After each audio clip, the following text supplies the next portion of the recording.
Pameran temporer yang diselenggarakan Museum Negeri Sumatera Selatan menoreh sejarah bagi Kota Palembang.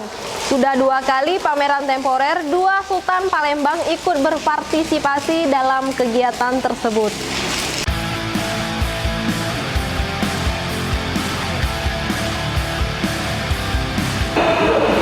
Seperti yang kita ketahui, di Kota Palembang kita memiliki 2 sultan, yakni Sultan Mahmud Badarudin IV Jayawikrama Raden Muhammad Fawaz Diraja dan Sultan Iskandar Mahmud Badarudin. Nah, keberadaan pameran temporer yang sudah 2 kali dilaksanakan oleh Museum Negeri Sumatera Selatan mampu memfasilitasi 2 sultan tersebut. Bagaimana sih strategi dari pihak museum untuk memfasilitasi 2 sultan ini? Nah, kali ini saya mendapat kesempatan untuk mewawancarai langsung Kepala UPTD Museum Negeri Sumatera Selatan, Bapak Haji Chandra Amprayadi. Halo, Assalamualaikum Pak Chandra. Waalaikumsalam, Devi. Tambah segar, Devi. Alhamdulillah, Pak Chandra juga tambah segar, tambah sehat. Amin, alhamdulillah. Doa supaya sehat. Iya Pak, apa namanya di hari ke-5 pameran temporer ini gimana sih Pak jumlah pengunjung pameran temporer? Alhamdulillah, kunjungan tidak berkurang, malah setiap hari malahan bertambah karena antusias masyarakat untuk melihat peninggalan-peninggalan budaya Sumatera Selatan ini menarik sekali, terutama peninggalan-peninggalan sejarah yang berkaitan dengan Sriwijaya, Kesultanan Palembang, dan Akagani, dan temuan-temuan di bawah sungai. Oke, ada yang menarik nih Pak, Devi kan sudah keliling-keliling pameran temporer ini. Ada 2 sultan nih Pak, yang ikut serta dalam pameran temporer ini. Gimana sih Pak latar belakang bisa diundangnya 2 sultan ini? Alhamdulillah, kita sebagai pemerintah daerah, kita harus memfasilitasi semua budaya-budaya yang ada di Sumatera Selatan ini, baik kedua sultan maupun budaya-budaya yang kaitan di Sumatera Selatan. Jadi kami dari tahun kemarin itu mengundang Sultan Iskandar dan Sultan Fawaz. Mereka antusias sekali ikut di dalam semua kegiatan Museum Negeri Sumatera Selatan ini, mulai dari seminar, workshop, mereka antusias sekali ikut di dalam kegiatan ini. Sepengetahuan Devi nih Pak, baru pameran temporer ini yang menghadirkan 2 sultan ini Pak, gimana tuh Pak? Alhamdulillah. Jadi kita bermaksud baik atau berniat baik untuk mengajak semua stakeholder di dalam pameran ini, baik Sultan Iskandar maupun Sultan Fawaz. Mereka menyambut dengan baik di dalam kegiatan ini dan mereka bisa duduk berdampingan berdua, makan bersama, duduk bersama. Itulah yang kami inginkan di dalam menggali nilai-nilai budaya Sumatera Selatan ini. Nah, gimana sih Pak pandangan pihak museum terkait 2 sultan ini Pak? Nah, kami sebagai Museum Negeri Sumatera Selatan sangat senang sekali dihadir 2 sultan ini bisa duduk berdampingan dan hadir di dalam semua kegiatan Museum Negeri Sumatera Selatan. Karena kami menganggap sultan-sultan yang ada di Palembang itu adalah semua sultan, artinya itu berkaitan dengan budaya. Karena Kesultanan Palembang itu 1821 sudah dihapuskan oleh Belanda, dan 1823 itu terakhir dari Prabu Anom atau bonekanya Belanda. Itu Sultan Palembang yang boneka Belanda itu berakhir 1823. Nah, setelah itu tidak ada lagi kesultanan di Palembang. Maka Palembang setelah itu dibawa ke Residenan. Nah, Residenan ini dipimpin langsung oleh Belanda, dan Kesultanan Palembang sejak 1821 sudah habis. Nah, sekarang ini 2 sultan ini mereka adalah keturunan dari Sultan Mahmud Badarudin II, yang mana sudah diakui oleh kedua belah pihak. Nah, disitulah kami sangat senang sekali mereka hadir di dalam kegiatan ini. Ya, artinya nilai edukasi sih dari nilai edukasi budaya yang kita ambil Pak dari Sultan Mahmud Badarudin IV Fawaz Diraja dan Sultan Iskandar Mahmud Badarudin? Benar, Adinda Devi. Jadi dua sultan ini mempunyai nilai budaya yang sangat tinggi sekali bagi kita, karena jarang-jarang masih ada yang mengangkat kesultanan masing-masing, walaupun di daerah lain masih ada, namun di Palembang ini sangat luar biasa. Oke, terakhir nih Pak Chandra, gimana sih Pak pandangan Pak Chandra terhadap dua sultan ini Pak? Sangat bagus sekali. Jadi dengan adanya dua kesultanan di Palembang, jadi kita bisa menggali masing-masing dari pengalaman mereka masing-masing dan dari leluhur mereka, dan bisa kita abadikan di dalam kehidupan sehari-hari. Karena leluhur mereka itu luar biasa, mempunyai jiwa patriot dan sangat berani, dan mempunyai budi yang luhur, dan di dalam pemerintahan dia mengutamakan hubungan kekeluargaan, gentleman, dan jiwa satria. Oke, terima kasih banyak Pak Chandra. Semoga dengan kehadiran dua sultan ini dapat melestarikan budaya di Kota Palembang, terutama di generasi milenial. Amin. Terima kasih banyak Pak. Baiklah pemirsa, itulah wawancara saya bersama Kepala UPTD Museum Negeri Sumatera Selatan. Saya Sri Happy, sampai jumpa. Pemirsa, persiapan Grand Final Lomba Sang Juara yang akan digelar 19 November nanti terus dilakukan penyempurnaan. Salah satunya dengan mempersiapkan kategori lomba supporter terbaik. Para finalis tetap diperbolehkan membawa supporter, namun dibatasi hanya 10 siswa. Grand Final Lomba Sang Juara yang diselenggarakan Museum Negeri Sumatera Selatan dipastikan tetap meriah. Dengan memperketat protokol kesehatan, lomba yang menggandeng Harian Umum Palembang Express dan Asosiasi Guru Sejarah Indonesia Sumatera Selatan tetap memperbolehkan membawa supporter. Kepala UPTD Museum Negeri Sumatera Selatan Haji Chandra Amprayadi menjelaskan, jumlah supporter dalam setiap sekolah akan dibatasi hingga 10 siswa. Pembatasan peserta dilakukan sebagai upaya dalam mencegah terjadinya kerumunan selama acara berlangsung. Lebih jauh, kata Haji Chandra, para peserta selama di lokasi perlombaan juga akan diawasi protokol kesehatan. Selain diwajibkan menggunakan masker, pihak panitia juga akan membagikan hand sanitizer kepada supporter sebelum berada di lokasi perlombaan. Dengan memperketat upaya pencegahan COVID-19 ini, pihaknya berharap kreativitas siswa tetap terasa meski saat ini masih dalam pandemi COVID-19. Reporter dan juru kamera, tim redaksi Sumsel 24 Jam, palpres.com. Kesenian khas Palembang Dul Muluk ikut memeriahkan pameran temporer yang diselenggarakan Museum Negeri Sumatera Selatan. Pementasan Dul Muluk sendiri mengangkat cerita Raja Manggala. Beginilah kekocakan cerita rakyat Raja Manggala yang ditampilkan Teater Rumah Budaya Palembang Nian, bentukan Dinas Kebudayaan Palembang. Kehadiran pementasan kesenian khas Palembang Dul Muluk ini sebagai rangkaian memeriahkan pameran temporer yang diselenggarakan Museum Negeri Sumatera Selatan.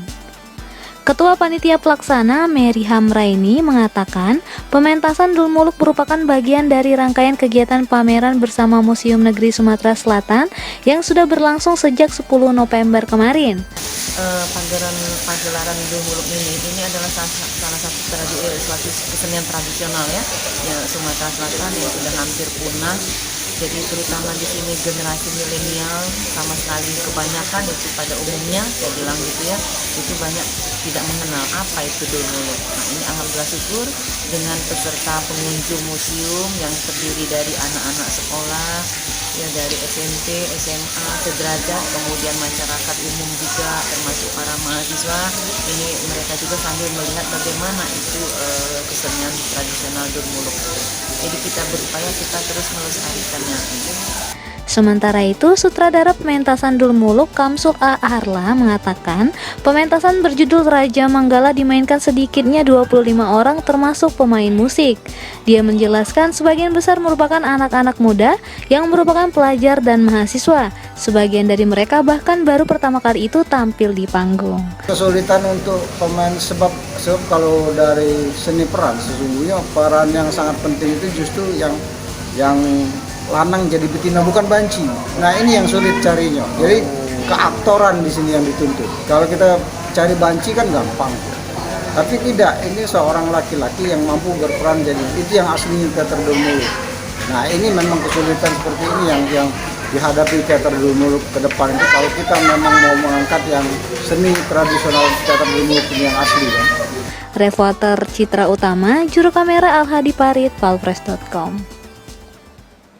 Berita terakhir Sumsel 24 jam hari ini. Peninggalan pahlawan nasional Akagani menjadi salah satu daya tarik pengunjung pameran temporer di Museum Negeri Sumatera Selatan. Salah satunya Jeep Willys yang terparkir di depan pintu masuk museum.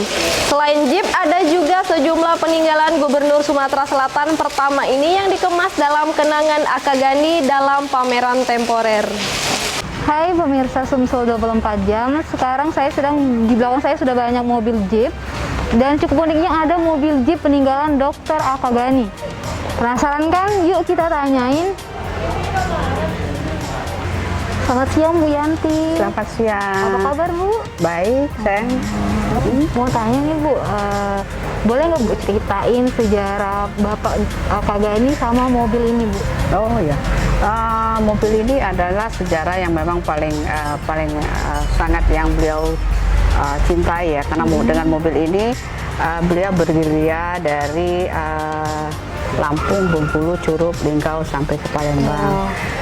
Jadi beliau pada saat memakainya pada saat zaman perang ini rampasan dari Belanda tahun 1948. Jadi ini yang di sini Jenggelen, kalau yang di Linggau itu di Museum Pos Tarjan. Jadi ada dua mobil Jeep Pak Akagani rampasan dari Belanda gitu. Jadi dari sinilah beliau menyelusuri gunung, hutan, sungai. Ya karena kan Bengkulu, Lampung itu kan jalannya kan berbukit-bukit gitu kan. Karena kan apalagi Curup Bengkulu itu kan melalui Bukit Barisan untuk mencapai ke Linggau sampai ke Palembang gitu. Seperti kita ketahui kan Pak Akagani ini menjadi gubernur pertama di Sumatera Selatan dan menjadi Menteri Perhubungan. Kira-kira ada nggak Bu setelah kehidupan Pak Akagani menjadi gubernur dengan mobil ini? Oh, kalau setelah itu Pak Akagani diberi mobil dinas karena beliau dari Palembang pindah ke Jakarta, ini standby di Palembang. Dia dikasih mobil Biok ya namanya ya. Beliau dikasih mobil dinas. Terakhir beliau menggunakan mobil Land Rover. Mobil Land Rover itu bikinan tahun 1958. Land Rover ya Bu? Ya. Dan posisi mobil ini waktu itu? Mobil ini ada di rumah kita, ada satu lagi rumah Pak Akagani di 15 ini ditaruh di situ sebelum ditaruh di Museum Akagani. Karena Pak Akagani itu Museum Akagani itu rumah Pak Akagani dibangun tahun 1952, tapi kita pindah ke sana sekitar tahun 1960. Jadi mobil ini agak sedikit terbengkalai. Ditaruh di rumah yang satunya di daerah 15 Ilir. Rumah Pak Akagani itu pernah ada 4. Satu di rumah di pemberian pemerintah di Hang Tuah, satu di pertama tuh Jalan Kepandaian, yang sekarang rumah itu ditaruh di kantor Legiun Veteran di Jalan Merdeka. Yang ketiga di rumahnya di Jalan Segara nomor 117. Depan SD. Nah yang terakhir di Kenten, tapi ada lagi rumah dinas di Menteng 58 itu rumah dinas kementerian. Tapi sebenarnya mobil ini sering juga dibawa ke Jakarta, tapi tidak pernah ditampilkan lagi karena kan beliau sudah mendapatkan fasilitas dari negara lebih bagus gitu. Oh, pernah dibawa ke Jakarta ya? Ya pernah. Jadi ya bulak-balik juga lah gitu. Oh, berarti ini mobil perjuangan Pak Akagani? Ya, benar-benar mobil perjuangan beliau yang beliau memang pakai pada saat berjuang gitu bersama anggota dan anak buah beliau gitu. Bisa dikatakan ini mobil pertama Pak Akagani nggak? Ya, mobil pertama. Ya, mobil pertama ini rampasan dari Belanda. rampasan dari Belanda, karena kan kita dulu nggak bisa punya mobil kalau nggak merampas dari mereka kan. Benar. Iya. Ya Bu, tadi kan aku habis keliling Bu, lihat pameran. Terus ngelihat ada benda bersejarah itu kayak radio sama alat komunikasi milik Pak Akagani. Bisa diceritain nggak Bu kaitan itu sama kehidupan Pak Akagani dulu dengan barang-barang tersebut? Itu sebenarnya itu radio pertama. Sebenarnya ada 3. Ada untuk terek dari Bung Karno ke Pak Akagani bahwa kemerdekaan sudah di depan mata. Terus Pak Akagani juga melaporkan bahwa perang di Palembang sudah selesai gitu, terus menyelesaikan perang 5 hari 5 malam gitu kan gitu. Jadi itu ada topi Pak Akagani pada saat juga dia dipakai pada saat gerilya juga.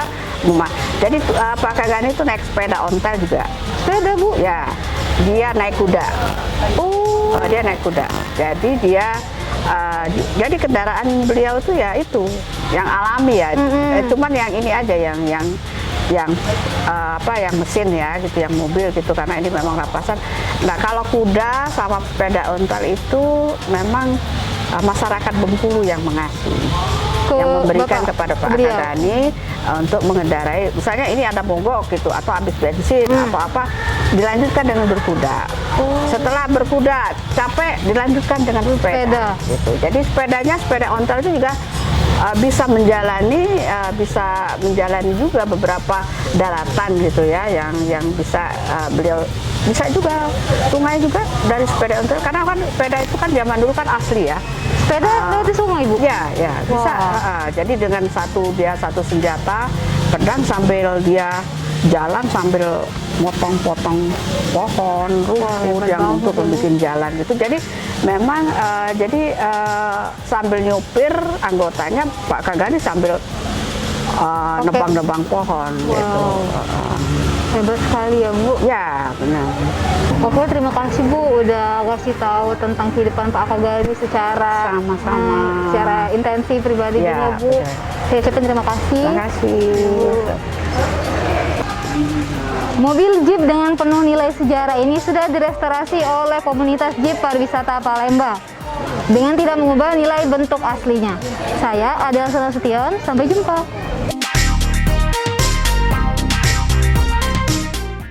Demikianlah berita Sumsel 24 jam hari ini. Saya Sri Devi, sampai jumpa.